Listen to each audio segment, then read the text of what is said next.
It's the Linemakers on Sporting News.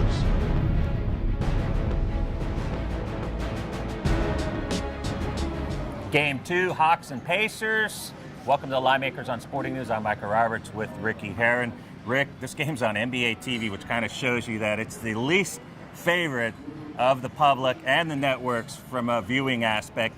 Can you find anything in this game here other than the Hawks not covering 9 of their last 11 games to make you want to watch this game? Well, Mike, it was 107-90 in game 1, and the Hawks shot 50% from the floor, made 7 out of 17 threes, and they still lost by 17. The series, what you can find is you look at the season series, and it's still only 3-2 Pacers because they split during the regular season. But Paul George goes for a double-double while going 3 for 13 from the floor. Triple-double. Or triple-double, 23, 11, and 12. He made 17 out of 18 free throws. We talked going into game 1, we just thought the Pacers had too much depth and their bench was too good for the Hawks. But on an individual game basis, Hawks still 23 and 19 against the spread on the road. But I'm deferring to you on this game. And that's why I gave the Hawks a chance coming into this game. And traditionally in game 2s coming off a loss, this is a spot where I always take the underdog, and I always like taking the points here.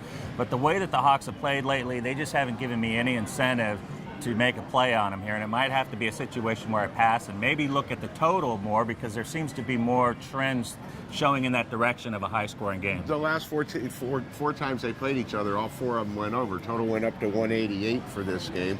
We're looking at the Pacers 7.5 and 188.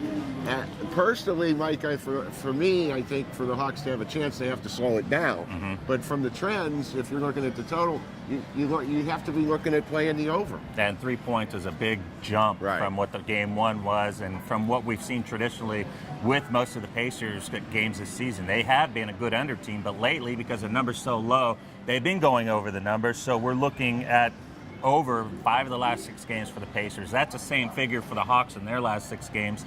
That would be kind of the way I would lean in this one, a little more high-scoring game. And when you think about it, 188, that's not a lot of points. It's not a lot of points, I agree. But you're still looking at the Pacers as being a team that kind of controls that pace. I do the same thing you do, Micah, and I'm in the same boat you are with this. A team gets beat like that in game 1, I always come back and play them in game 2. I'm just having a hard time finding a reason to play the Hawks after watching game 1. I think I'm with you. So we're going to look with the tentative play on the over here. Small lean to taking the points, but we don't like the Hawks at all. Thanks for watching.